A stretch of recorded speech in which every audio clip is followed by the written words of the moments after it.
Thank you for joining us once again for the State of the City presentation. And I'm pleased to be here at this annual event that we plan with our longtime partners at the Santa Barbara Chamber of Commerce. And I especially want to welcome Ken Opplinger, Executive Director, who quickly immersed himself in local business issues as soon as he took the helm at the Chamber. I'm honored to begin my second term as mayor, where I and my fellow council members work together on programs and services that make Santa Barbara a special place to live, work, and visit. And let me reintroduce you to our city council. Mayor Pro Tem Kathy Murillo, Councilmember Dale Francisco, Councilmember Randy Rouse, Councilmember Frank Hotchkiss, Councilmember Bendy White, and Councilmember Greg Hart. And our executive management team is also with us this morning. City Administrator Jim Armstrong, Assistant City Administrator Paul Casey, Police Chief Cam Sanchez, Parks and Recreation Director Nancy Rapp, Library Director Irene Macias, Finance Director Bob Samario, Waterfront Director Scott Reedman, Fire Chief Pat McElroy, who was promoted last year from Battalion Chief to lead the fire department.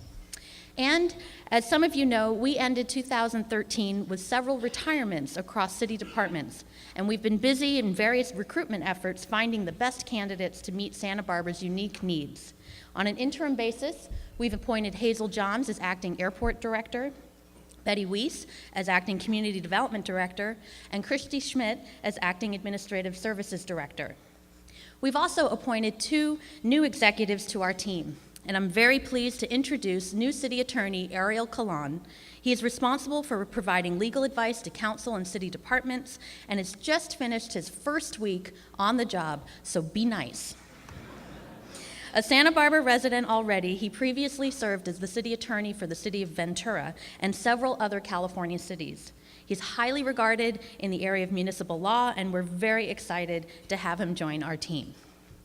And finally, we've also recently appointed Rebecca Bjork as Public Works Director. Rebecca has worked for the city for 25 years, previously heading the Water Resources Division. And what good timing for us that she's now in this leadership position, since as we are very well aware, the city has now entered drought conditions.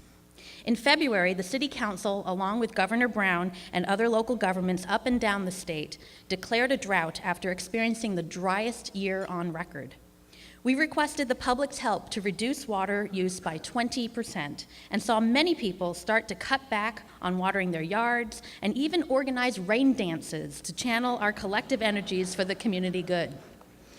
We were fortunate to have a significant rainstorm a month ago, and while this much-needed rainfall helped to some extent, it unfortunately was not enough to make up for the extremely low rainfalls these last 3 years. So it's imperative to remain vigilant with our water conservation efforts, carefully monitoring our future water supplies in case Mother Nature does not deliver. This drought and our conservation efforts actually remind me about the more figurative financial drought of the recent national recession, with people cutting back and spending less on our local businesses. At that time, we looked for ways to be more efficient, collaborate more with local organizations, and leverage our combined talents. And today, I believe our efforts have paid off as our city and community as a whole are stronger than ever because we created new alliances and strengthened existing partnerships between government, the business community, and nonprofit sectors. Yet even with a brighter future ahead, the city still manages its financial resources with caution. We need to continue investing wisely with our roads and facilities, providing services for youth and families, protect public safety, and enhance our economic vitality. In our strong position now, we have opportunities to make longer-term decisions that will positively shape our future. Protecting our environment is a large part of our community's well-being. And recently, the city received 3 Beacon Gold Spotlight Awards from the Institute for Local Government for achieving significant reductions in agency electricity use and emissions. The awards also recognize the successful implementation of best practices ranging from climate-friendly purchasing to maintaining parklands without the use of toxic pesticides.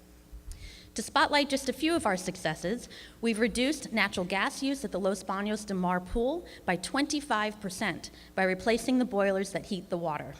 Various energy retrofit projects throughout the city has now reduced our electric bill by $420,000 per year. We're also producing energy to power our own facilities. With the brand new engine cogeneration facility at the wastewater treatment plant, we introduced a new process that converts what's known as FOG, or fats, oils, and grease, from restaurant operations to methane gas, which is then used to power the plant. In the area of trash and recycling, Santa Barbara joined 70 other California cities in adopting a single-use bag ordinance to encourage everyone to pick up their groceries in reusable bags. And starting in May, plastic bags are prohibited in large stores and paper bags will be available for 10 cents. And by November, the ordinance will expand to smaller drugstores, pharmacies, and convenience food stores. Many of our best practices affect our creeks and waterways. We replaced over 100,000 square feet of asphalt with permeable pavers at Mackenzie Park, Stevens Park, Oak Park, and the Westside Neighborhood Center. Why is this pavement worth noting? Because permeable paving captures and treats polluted stormwater and runoff as it soaks into the ground, preventing pollutants like oils and metals from flowing into storm drains, which lead directly into our creeks and ocean untreated. Over at the Cater Water Treatment Plant, we introduced ozonation equipment last year to disinfect our water supplies, improving the quality and taste of drinking water. And now we just need some rain to make sure we have the water supplies to treat. And I'd like to introduce our first video this morning to shed some light on the city's water supplies and what the drought means for Santa Barbara. A Stage 1 drought condition was declared by the Santa Barbara City Council on February 11, 2014. The city is asking residents and businesses to reduce our normal water demand by 20% by conserving water wherever possible. This is our first of 3 stages that the council could implement. This is a voluntary stage, but we are looking for the community to reduce their water usage by 20% to help extend the city's water supplies that we do have. Santa Barbara is experiencing its 3rd consecutive dry year. 2013 marked the driest year on record at many locations across the state. If dry conditions persist, water conservation efforts and our diverse water supply will sustain us during the drought. We receive surface water through Gibraltar and Cachuma. Gibraltar is expected to be empty this year. Cachuma is about 40% full. We also receive surface water through the State Water Project. This year, for the first time in the history of the project, the allocations are set to be 0%. Fortunately, the city has carryover water in San Luis Reservoir that we will be using to meet demands for this year. A supply strategy has been developed, assuming continued lack of inflows to Gibraltar and Cachuma, combined with another year of no state water allocations. This drought strategy includes the purchase of water, the increased use of groundwater, enacting extraordinary water conservation efforts, and restarting the desalination plant is a consideration. Santa Barbara water customers have done a great job at saving water over the last 30 years. Now we need to reduce our normal water demand by 20% with extraordinary water conservation measures. Everyone should go home and to your business and take the top off the toilet. You can put a little food coloring in the tank, let it sit for 5 minutes or so. If you see the color of the food coloring come up in the bowl, you have a leak. Also, listen to the toilet. If you hear any kind of hissing or gurgling sound or anything, that's a leak. One of the areas also to check is for drips. Look around your property, check all your faucets, all your hoses, your valves, anything where water could be leaking, and make sure that there's no drips or leaks. About half of the water used in the city goes to watering landscape, and this area has the biggest potential for water savings. For comparison, an average 5-minute shower uses 10 gallons total, while watering an average lawn for 15 minutes uses 700 gallons. The most important thing to do is to turn on the sprinklers in the day when you can see them, and check and make sure that the sprinklers are working properly. You can look for if they're spraying over onto the sidewalk or driveway. Sometimes sprinklers or drip emitters are broken or cracked. You want to just make sure that all of that is working properly. So once you've checked and make sure that all the sprinklers and drip irrigation are working properly, then you want to make sure that you're watering the right amount. Find the water percent adjust on the city website and adjust your sprinkler timer to match the percent each week. If your timer does not have this percent feature, you can adjust for the season by turning off watering days. The city will help you with the free water checkup for your home or business. To schedule, call 805-564-5460. We can give you suggestions on indoor and outdoor water conservation actions that you can take, and we have experts that can look at every possible water use that you have. For more information on the city's water supply and water conservation, visit santabarbaraca.gov/water.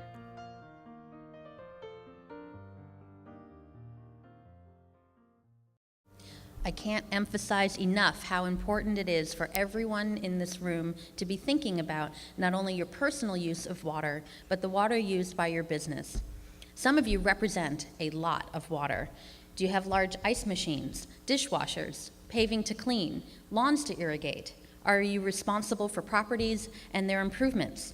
When we visit our commercial water customers, we often find huge opportunities for water reductions and cost savings. I especially want to thank the following large organizations for working with the city last year to strategize on how to reduce their water use: Santa Barbara Zoo, Mission Linen, the Fess Parker Hotel, and many more. Santa Barbara City College has taken steps that are projected to decrease water by 29%, saving them $35,000 on their annual water bill. And I also want to thank the Santa Barbara Association of Realtors, the Tobes Group, the Dennis Allen Associates, each named Water Heroes over the last 3 years for their work in reducing water demand in their properties. This great work couldn't have happened at a better time. And if you're interested in getting some advice, I encourage you to stop at the booth outside for more information. Overall, the community at large has done an excellent job conserving water, using 15 to 20% less water than in the mid-'80s. That translates to each person using 35 fewer gallons a day, and much of this is due to low water use toilets, washing machines, and smarter irrigation devices. Still, we need to do more. I want to thank the Fess Parker Hotel this morning for helping us save an estimated 112 gallons this morning. Typically, water is poured for everyone, but much of that water is wasted, and each glass must get washed even if you never touched the glass. This is a good example of the little things we need to consider each day. And I look to the leaders in this room to have conversations with your employees on the large and small uses of water so we can prevent water from being wasted. Saving water now will help staff off more severe measures in the future. Another impact to consider is that less rainfall leads to dry vegetation, making our community more susceptible to possible wildfires. In the Wildland Fire Assessment District, we've maintained an aggressive schedule of removing brush and educating property owners in high fire hazard areas. Since 2006, we removed 906 tons of vegetation in high-risk areas in the Riviera, Eucalyptus Hill, Cielito, and Foothill neighborhoods. This number includes roadway brush clearance and large-scale vegetation reduction projects in the canyons to reduce the fuel surrounding residential properties. Many of you have taken action on your own properties, creating defensible space to protect your property and prevent further fire spread. So now let's take a tour throughout our city to highlight some of the major projects that are moving forward. We'll start downtown. Our historic core has really bounced back in economic vibrancy.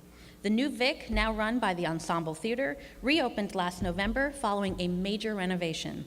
The improvements modernized the 80-year-old building with a more intimate design for the 300-seat theater, helping us to complete the long-wished vision of creating the cultural arts district. Next door, the Santa Barbara Public Market is finishing construction work to open this spring. You'll be able to find local fresh seafood, handmade pasta, and artisanal ice cream all under the same roof. The 37 adjacent Alma del Pueblo condos will also be a welcome addition. And a few blocks over at the public library, fundraising is now in high gear to raise $5 million for a new children's area. The children's library will significantly expand in space, computers, seating, and shelving for families. With the design currently underway, we expect to begin construction in December. And just outside, we're redesigning the library plaza to a more open and inviting space for community activities and gatherings. And if you don't have time to visit the library in person, that's not a problem, because you can connect from anywhere via the internet. If you have a digital device and love to read books or magazines or listen to music, I encourage you to check out the downloadable apps offered at the library website that let you read or play your favorite tunes for free. Walking through our retail corridors, one of the most frequent comments we've heard from the business community is helping residents and visitors feel safe and welcome in our local shops and restaurants. We take these comments very seriously, and even during the recession period, we increased our police staffing to patrol these areas by bike and on foot downtown, on Milpas Street, and in the very frequently visited waterfront area. And in our next video, you'll learn how our beat coordinators have stepped up their outreach efforts to work with business owners and neighborhood residents. Thank you. It's not the most unusual place to see a police officer. Good morning. Can I get a cup of coffee? In fact, it's quite ordinary. But these particular cops and these particular coffee-serving establishments are here for more than a good cup of joe. They're here to listen to you. It's called the Coffee with a Cop program, and it's one of the programs that fits into the police department's philosophy of community-oriented policing. The goal is to improve communication between the police department and the community. It sort of goes back to the old-fashioned way of doing policing, really, and getting out of the police car and, actually conversing with people and not waiting for them to call us for an emergency or a call for service. Coffee shops have become kind of a venue to relax, hang out. It's very casual. Some people come and they just want to hang out with us. Other ones have specific concerns. And those persons that they decided to move in a lot of people there. So it's like 13 or 15 It was pretty people bad. in there. The police department also reaches out through its new community policing office located in the Franklin Center on the east side. Over the course of many years of doing community-oriented policing projects, I found that we've often had the greatest success when we've taken that work out of the police department downtown and done it in the neighborhoods that we're trying to serve. The department brings these services to where people live as a way to collaborate with residents. I know what I think is important as a police officer as far as problems that need to be addressed. But not being someone that lives, for example, here on the east side, I might be out of touch with regard to specific issues that are really impacting the residents that live here. And so it's good to have that collaboration, and when we empower residents to help us set law enforcement priorities in the neighborhoods that they live in, we build on that relationship, and ultimately we better serve our public. And so far, the neighborhood has welcomed the department's presence on the east side. Hey Ben, how's business?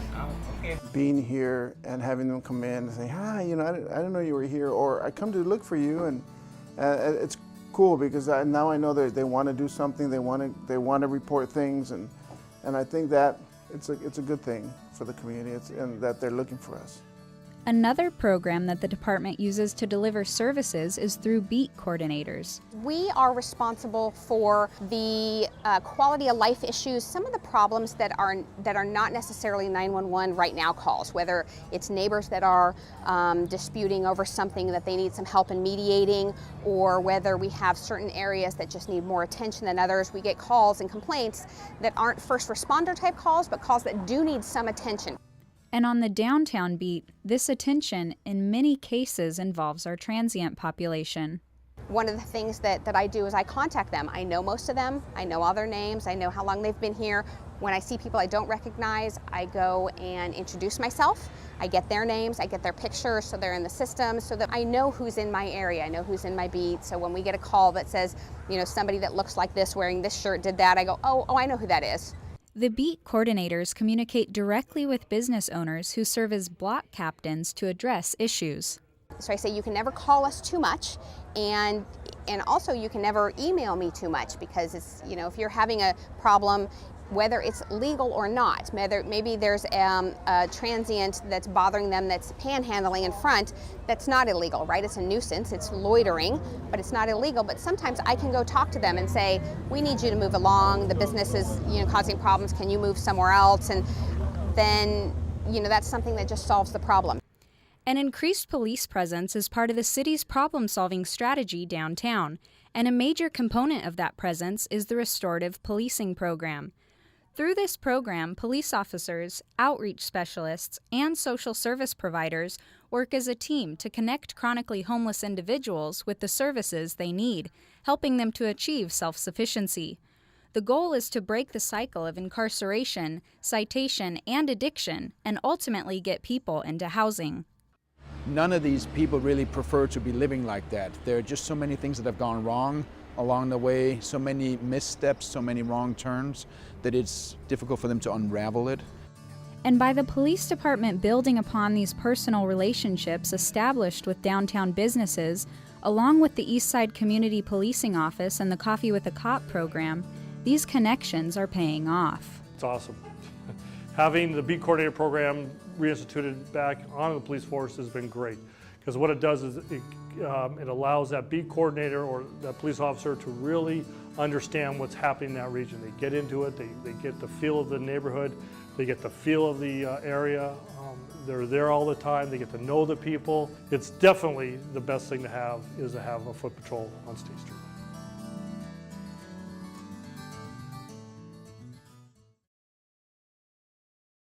The restorative policing program continues to deliver results in assisting chronically homeless individuals to transition to self-sufficiency.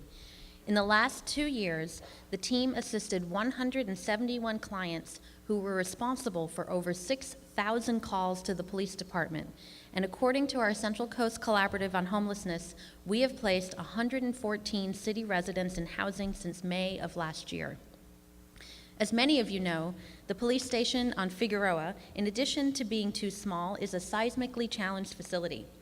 The last thing anyone wants is for the 911 Dispatch Operations Center to be damaged in an event of a major emergency. So this spring, the dispatch operation will move from the police station to office space at the reinforced Granada Garage until we find and implement a solution to replace the police station. So now continuing our tour to the waterfront area. The Cabrillo Arts Pavilion and Bathhouse will soon get a facelift, a very popular venue for meetings, weddings, and other events upstairs, and some of you are familiar with the bathhouse below, where perhaps you've taken a shower after beach volleyball or have morning coffee near the sand at East Beach Grill. The 1926 historic two-story building has been well loved, and now with its deteriorating building facade, worn building systems, and outdated interior, it deserves some attention, repairs, and updates so that it can return to its original status as the gem on Cabrillo Boulevard. The project includes a restoration of the bathhouse shower and locker facilities and the outdoor promenade that opens up to the beach and recreational pathways. The design is now underway, with project completion scheduled in 2017. Moving further down Cabrillo Boulevard, there are several hotel projects in the works, and if you drive by the Santa Barbara Inn, you'll notice a full remodel of the entire property, including new entry, facade, lobby, restaurant, and remodel of 70 hotel rooms. Heading down to Lower State Street, believe it or not, the La Entrada project has seen significant progress with new sidewalks installed along State Street from Cabrillo Boulevard to the railroad tracks. The project involves the development of 3 city blocks north of Cabrillo Boulevard, including 123 hotel rooms, 20,000 square feet of retail space, a 264-space parking structure, and a possible visitor information center. We've been pleased with current owner Michael Rosenfeld's commitment to keep the project moving forward on schedule, and it's anticipated they will submit their plans for building permits this spring. Around the corner, the Funk Zone continues to thrive. Popular for its eclectic mix of art, wineries, and restaurants, there are surprises to be found on every block and behind the industrial doors. Local high-tech superstar Sonos has solidified its base here by moving into the historic Beacons warehouse building. And more new businesses are currently in design, so this area will continue to thrive. After 10 years of planning and community fundraising, Council approved a 50-year lease of vacant city property at the 100 block of State Street to build the new Children's Museum. The 17,000 square foot 3-story facility will have exhibits for families to visit with indoor and outdoor galleries, a courtyard, and roof terrace. And the project will begin construction this summer. Nearby, we continue to replace decades-old bridges over Mission Creek, with the most recent completion at Chapala Street. These bridges improve water flow and seismic safety and improve circulation for both pedestrians and vehicles. With the majority of funding from federal highway bridge dollars, we'll begin construction this fall on Mason Street Bridge and the Cabrera Boulevard Bridge. Communicating with local businesses in this area during this time will be imperative, since these replacements will require that we close one lane in each direction of Cabrera Boulevard during up to 2 years of construction. In conjunction with the bridge work, the County Flood Control District is making progress to widen the creek channel to reduce flooding and property damage during storm events. Work on the channel will continue this summer between Mason and Yananali Streets, and the bridge replacements and the channel work are significant infrastructure projects that the city and county have planned over the past few decades and are now being realized. Beyond the bridge and channel work, we have significant public infrastructure needs throughout the city that need our attention. 5 years ago, a Blue Ribbon Infrastructure Financing Task Force comprised of local business leaders identified our unfunded capital needs and made recommendations on financing policies and sources of revenue to pay for these projects.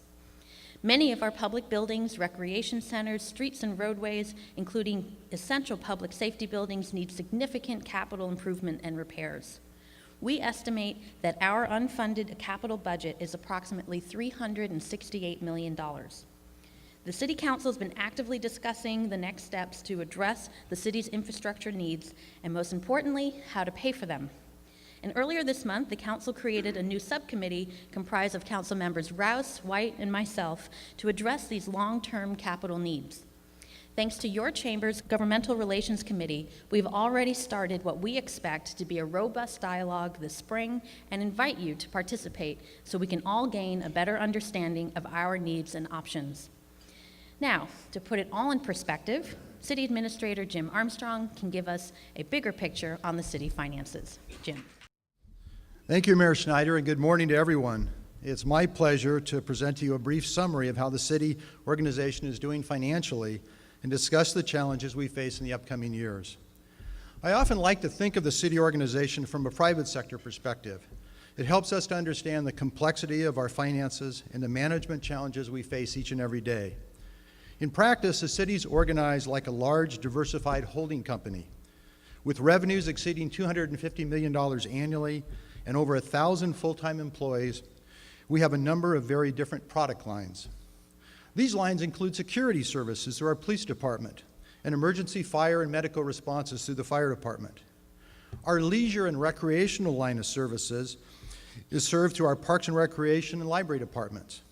We have a strategic planning function, which is responsible for the city's general plan and zoning ordinance. Our community development department also makes sure that construction meets the very high standards of our community and is built safely. A huge line of business for the city is in construction and maintenance.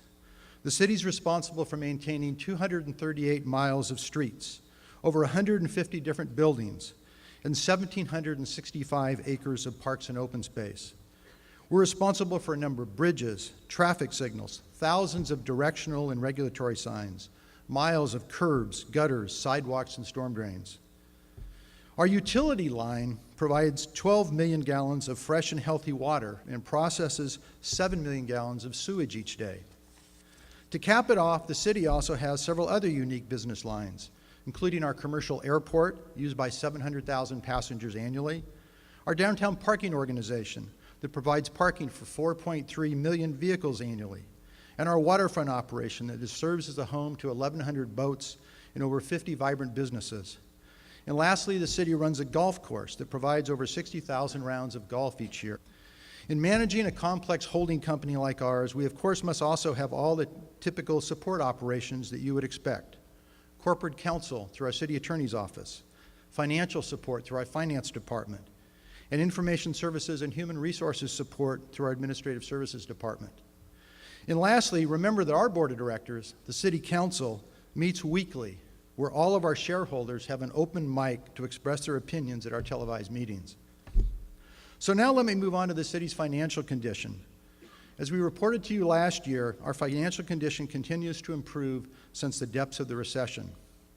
On the revenue side, the brightest part of the recovery has been the visitor industry, with transient occupancy taxes increasing significantly over the last 3 years. Last year, transient occupancy taxes increased by 7.4%, and through the first 8 months of this fiscal year, we're up by an amazing 14%. Retail sales have been slower to recover from the recession, but we did see growth of 3.3% last year, and through the first 6 months of this year, we're up about 5.2%. On the expense side of the equation, we continue to be careful about increasing cost as we recover from the recession. It's important that we not take on additional ongoing obligations until we know that the economy is fully recovered. As most of you know, the largest part of the city's budget is devoted to salary and benefits, so controlling these costs is critical to the city's financial health. We have 6 major employee unions, and over the past year, we've been successful in reaching multi-year agreements with our police, general employees, and supervisors unions that we think are fair to those employees while still keeping expenses in check. Of special note is the recent agreement reached with the police union to have them pay 9% towards their pensions. We're currently in negotiations with our firefighters union, and I'm confident we can reach a similar agreement to have them cover at least 9% of their pension cost. Once these agreements are in place, all of our unions will be contributing a significant amount towards their pensions. As a result of revenues recovering and expenses held in check, the city's general fund closed last fiscal year with a surplus of $3.4 million. This was the 5th year in a row that we've ended in the black, which is a phenomenal achievement considering the difficult times we've seen. As a result of these surpluses, we've been able to supplement our capital improvement plan and restore reserves up to a healthy $24.7 million. This represents about 23% of our $110 million general fund. All of our other major operations, water, wastewater, the waterfront, airport, and downtown parking also have healthy reserves. So in summary, your city government continues to be in good financial condition. One of my major responsibilities as the city's chief executive officer is not only to manage the day-to-day affairs of the city, but also to identify for the city council the long-term challenges that we face as an organization. So today I again want to talk about 2 issues that will impact the city's finances well into the future. The first challenge, as the mayor discussed, is the large infrastructure funding gap that we face. Our city is now 160 years old, and we continue to benefit from the foresight of prior mayors and council members who had the courage to invest in our parks, buildings, streets, bridges, and utility systems that we now take for granted. But as you drive around our city, it's clear that many of these facilities are long beyond their useful life and need to be replaced or restored. We have made tremendous progress over the last few years in building a new airline terminal, rebuilding our main fire headquarters, rebuilding the Creo Rec Center, and making major bridge and utility improvements. But as the mayor stated, we still have a tremendous backlog of critical projects that need to be completed with no identified revenue to cover the cost. I'm hopeful that with the leadership of the mayor and the rest of the council, we can look for realistic solutions to tackle this critical issue that I believe is vital to the economic health of our community. The second issue facing the city continues to be the large pension liabilities that face every city and county in California. As of June 30, 2013, the city's 3 pension plans had combined assets on deposit with the California Public Employees Retirement System of $515 million. That's over $500 million, clearly a lot of money. However, the present value of our pension liabilities totals $770 million, leaving an unfunded liability of $255 million. To finance this large unfunded liability, we have been advised by the Public Employees Retirement System to expect continued rate hikes all the way to 2020, which will result in the city's total contribution rising by over 50%. To put it in concrete terms, in 2020 for police and firefighters, for every $1 in salary we pay to these employees, we expect to be paying well over 50 cents to PERS. And this is in addition to the 9% employee share that the employees will be paying. For our non-public safety employees, we expect the rate to be over 30 cents for every $1 of salary we pay to employees. I want to be clear, these levels of contributions will not be catastrophic to the city's budget, but they will have a major impact on our ability to finance other priorities like additional staffing or infrastructure. The result's going to be tight budgets for the next several years. So to summarize, the bottom line for city finances is a mixed message. On the positive side, we have weathered the recession well. We made the tough decisions on a timely basis, and we were successful in working with our various unions to control costs. We have a solid balance sheet. Compared to most communities in California, we're very strong financially. But like most other agencies in the state, we face the long-term prospects of needing to invest in our streets, buildings, and beautiful parks and open space. And we need to continue to work to reduce the long-term pension costs that are eating up a larger portion of our operating revenues every year. As I hand the microphone back to Mayor Schneider, I want to express my appreciation to the mayor and the council and our fantastic management team for helping me navigate our city through the last several years of recession and tight budgets. I'm confident that we're in a good position to begin to address the challenges that we face well into the future. Thank you, Jim, and thank you for your leadership. Each dollar of local revenues has an even greater impact when we attract outside funding sources. One success is our regional efforts on youth gang violence prevention, and they were recognized with a $1.5 million award in state grant funding, building on almost $3 million already received from the state over the past 5 years. Santa Barbara, along with the cities of Carpinteria and Lompoc, received these funds to continue their work with philanthropic and social service agencies that work directly with at-risk youth. Considered a unique regional model throughout California, the South Coast Task Force on Youth Gangs meets regularly to develop and implement strategies to prevent gang violence and provide positive alternatives to gang activities. Each city is implementing a comprehensive strategy for at-risk teens, and we're seeing fantastic results. In 2009, 307 youth were on probation with gang terms and conditions, and now, 5 years later, that number has dropped to 170. This initiative builds on a strong foundation of recreation and neighborhood center programs the city offers to help make kids make healthy life choices. Annually, the city dedicates over $2.6 million to promote healthy life choices for youth and teens. Even during the recession, the city kept its commitment to youth by broadening our reach to more teens through new partnerships and grant funds that enabled us to provide services at low or no cost. And in our next video, we'll give you a glimpse on how we're investing in the next generation. Okay, so today, as Ian said, we're making different appetizers and soup. City Parks and Recreation, we're all about prevention. And in particular, when we're talking about the youth that are most at risk of going down the wrong path in life, it's programs that are really designed to engage those kids in positive activities and building positive relationships. The skinnier the stalk, the more tender the asparagus will be. Our culinary arts program is a credit recovery program for high school students who need some extra credit to graduate from high school. So essentially the city partners with the school district to identify those students and then bring them in and give them culinary skills, work with a professional chef, and actually come away with some decent skills and employable skills. The art class is geared to teach the kids to have a snapshot of the whole food industry. It's an opportunity for me to learn different ways of cooking, different styles, different cultures, and I am planning on pursuing a career in this field.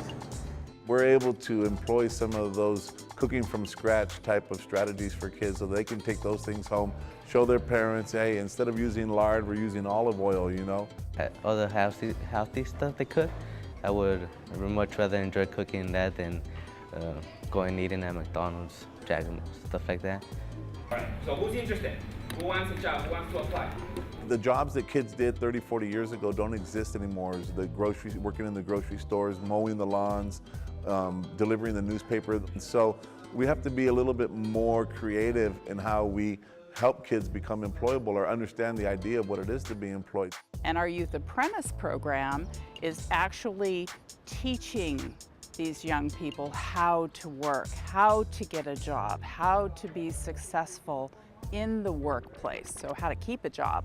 The concept is to provide youth with mentoring opportunities. They get hired and they actually get paid to learn on the job. And these are, again, jobs within the city in various different departments. It Prepared me, it gave me a lot of hands-on opportunities. I had customer service. I started learning customer service there. It was my first job I've ever had. It also helped me, I started learning a little bit about payroll. It kind of guides you and then they mentor you to continue education. I really liked it, so I mean, I'm sure other people would like it as well. With the Santa Barbara Arts Alliance program, what it does, it gives youth that are interested in the arts an opportunity to come and train as a group or on an individual basis with local artists. You know, the Arts Alliance program is really a program that really promotes public art from the neighborhood perspective, from the neighborhood level.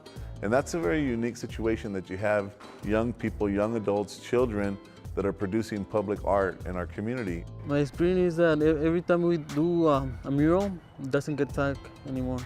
Because even gang members, they respect the art. I love it. It makes Santa Barbara more beautiful. We get to work with the kids and we get to talk with the community. What we're doing is working because it's relevant to the kids, it's relevant to the community, and it creates not only a sense of place for the kids, but also a sense of place for the community itself. So for us, we start on the front end, getting kids involved in activities that are safe, healthy, productive, help them form positive relationships. And that's what the programs do.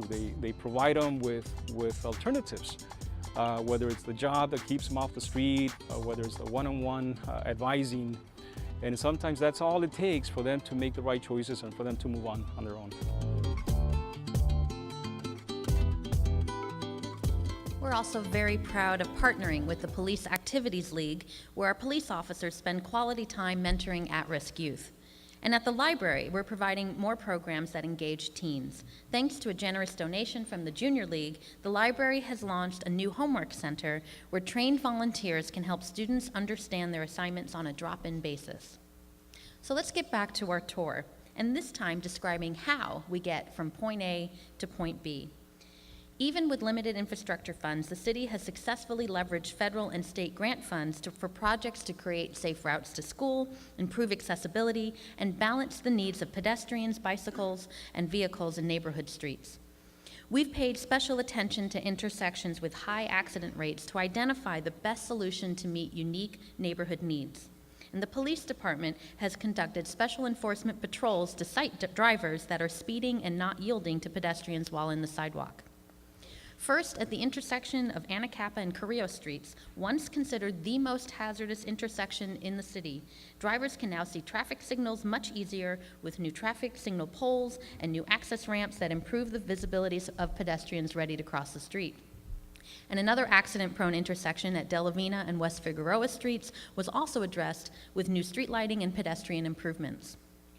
Along the Upper State Street corridor, projects are in design to add rapid flashing beacons and pedestrian islands across from Mackenzie Park at Calle Palo, Colorado. And on La Cumbre Road, projects are planned to fill in sidewalk gaps and improve street crossing for students. We've recently focused a lot of time, energy, and funds in the East Side neighborhood. After numerous neighborhood workshops and extensive public outreach, we're implementing several projects from the East Side Transportation Management Plan to improve neighborhood safety.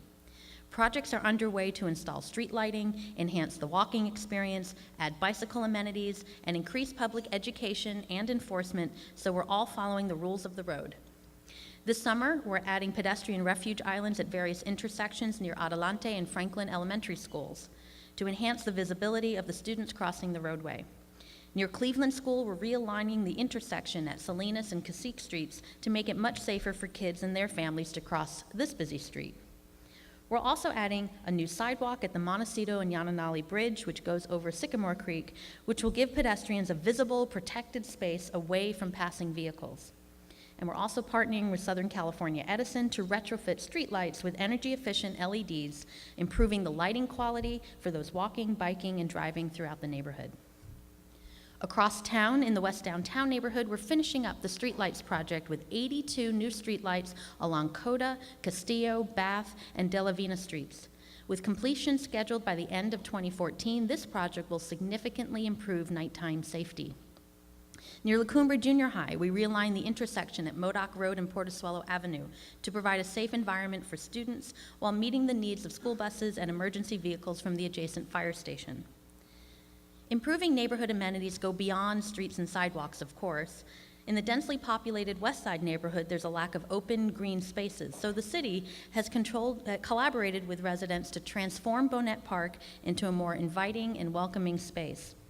Some of the improvements include new picnic sites, lighting, and basketball court renovation with an amazing colorful mural that was painted by local neighborhood teens. In the West Downtown neighborhood, a new pocket park at the corner of Bath and Ortega Streets is coming to serve as a small refuge for that neighborhood to relax. On the Mesa, after decades of negotiations with Caltrans, State Route 225 is no longer a state highway, and finally we have now more local control of both Cliff Drive and Las Positas as city streets. For many years, Mesa residents and anyone traveling to Ealing's Park and Hendry's Beach have witnessed the gridlock of traffic at the Cliff Drive and Las Positas intersection at peak travel times, and the council recently approved funding to build a roundabout in place of the current stop sign to improve traffic flow. Once the design is complete, we expect construction to begin in late 2015. We're also supporting Santa Barbara City College as they explore potential traffic improvements near their main entrance on Cliff Drive. Another helpful fix in this area would be the Castillo Street underpass. Right? Okay. Now, this freeway underpass is still owned by Caltrans, and it has been rapidly deteriorating over the past few years. Due to a high groundwater table, it's been an engineering challenge to prevent groundwater from surfacing on the roadway.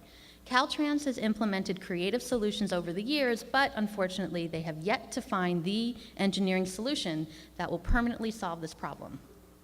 The city continues to urge Caltrans to fix the roadway for good, and there are now plans to install interlocking brick pavers that we hope will result in a smoother roadway. So, as you can see, there's something going on in just about every part of the city. Of course, as important as the basics of street and road improvements are, there's much more involved to run a city as special as Santa Barbara.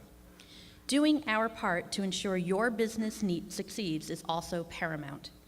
Overall, we're experiencing Santa Barbara as a hotbed for entrepreneurial activity. The number of vacant retail spaces throughout town is very low, with only 2% of vacant space. The number of business licenses have issued has grown by 6% over the last year, which is very promising news for our local economy. At City Hall, we're investing more time in reaching out to entrepreneurs and organizational leaders to better understand your needs so we can maximize economic vitality. We've learned about the challenges in operating a business in Santa Barbara and what it takes to expand. One of the questions I'm often asked is how we're improving flight operations at Santa Barbara Airport. It's important to note that we're affected by a few industry trends.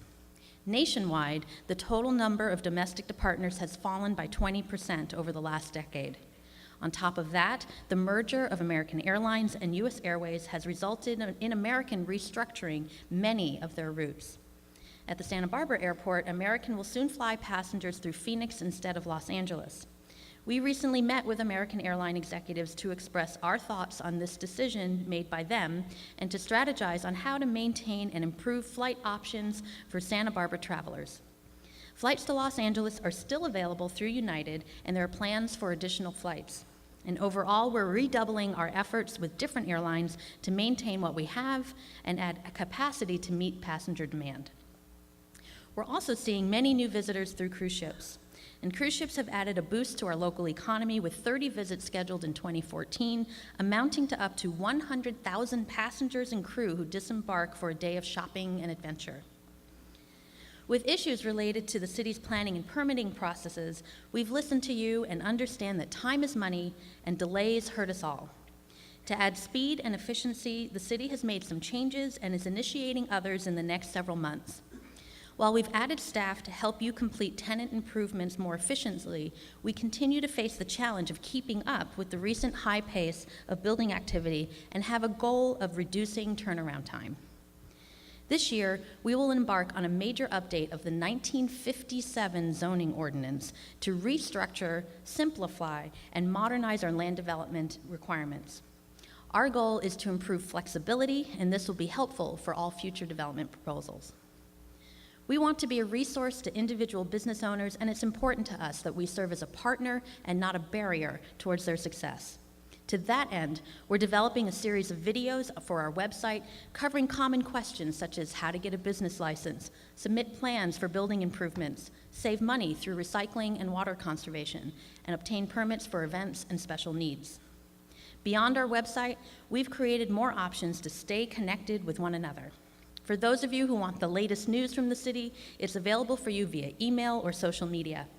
Whether you want top stories from the city at large, just for your neighborhood, or for particular services such as public safety bulletins or library programming, we've got the tool for you. We have thousands of residents who are receiving information through different methods, and I encourage you to sign up so you're in the know about projects happening throughout the city. Thanks to our collective creativity and partnerships, there are many exciting projects launching this year. We are poised to bring Santa Barbara to a new and stronger level of vibrancy, collaboration, and economic strength. We are an innovative community, and it's such an honor for me to start my second term as your mayor and continue to be part of the passionate discussions and entrepreneurial spirit that define Santa Barbara. The Santa Barbara that we treasure, the architecture, natural beauty, local shops, so many educational, arts, and cultural offerings, and a generous and compassionate community. That's the vision we've achieved together through decades of planning and dedication.